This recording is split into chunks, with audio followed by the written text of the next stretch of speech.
आज की कहानी है बिन मांगे मोती मिले। पुराने समय की बात है। किसी राज्य में एक राजा राज करता था। वो राजा अक्सर अपने राज्य का कोई न कोई गांव भ्रमण करता और वहां गांव में जाके अपनी प्रजा की समस्या सुनता और उसका समाधान लाने का प्रयास करता।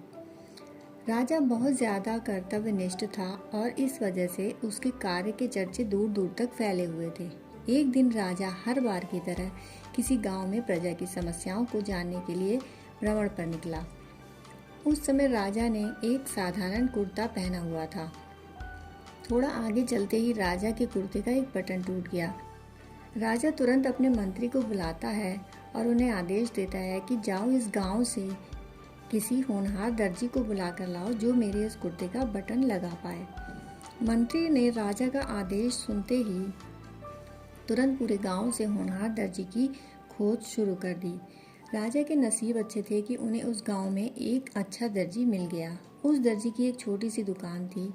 दर्जी को राजा के पास लाया गया। राजा ने दर्जी से कहा कि क्या तुम मेरे कुर्ते का बटन सिल सकते हो? दर्जी ने कहा, जी हुजूर, ये कौन सा मुश्किल काम है। दर्जी ने अपने थैले से धागा निकाला और राजा के कुर्ते का बटन तुरंत लगा दिया। राजा अपने कुर्ते का बटन इतनी जल्दी सिलने की वजह से उस दर्जी से बहुत खुश हो गया। खुश होकर राजा ने उस दर्जी से पूछा कि तुम्हें इस काम के कितने पैसे दूं? दर्जी ने कहा, अरे महाराज, ये तो बहुत ही छोटा सा काम था, इसके मैं आपसे पैसे थोड़े ना ले सकता हूँ, मुझे इसके कोई पैसे नहीं चाहिए।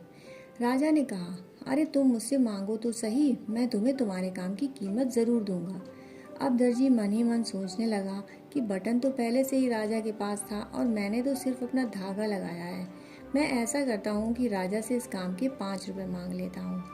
फिर मन ही मन वो सोचता है कि अगर मैं इस काम के 5 रुपये लूँगा तो फिर राजा सोचेंगे कि इतने से काम के इतने सारे पैसे मांग रहा है, पता नहीं ये गाँव के लोगों से कितने सारे पैसे लूट रहा होगा। इस सोच के साथ दर्जी राजा से कहता है कि महाराज, आप अपनी स्वेच्छा से कुछ भी दे दो मुझे। अब जब दर्जी ने राजा पर छोड़ दिया तब राजा को भी अपनी इज्जत के हिसाब से देना था ताकि गांव के लोगों के दिमाग में उसका रुतबा छोटा ना हो जाए। अपनी इज्जत के बारे में सोचकर राजा ने दर्जी को 5 गांव देने का आदेश दे दिया। राजा का आदेश सुनते ही दर्जी अपने मन में सोचता है कि कहाँ मैं राजा से 5 रुपये लेने की सोच रहा था और कहाँ राजा ने मुझे 5 गाँव का मालिक बना दिया। हम लोग भी इस दर्जी की तरह ही अपनी क्षमता के हिसाब से सोचते हैं और भगवान से भी उसी के हिसाब से मांगते हैं। इसीलिए तो कहते हैं कर्म कर और फल की इच्छा मत कर। दोस्तों, कहानी सुनने के लिए आपका बहुत बहुत आभार।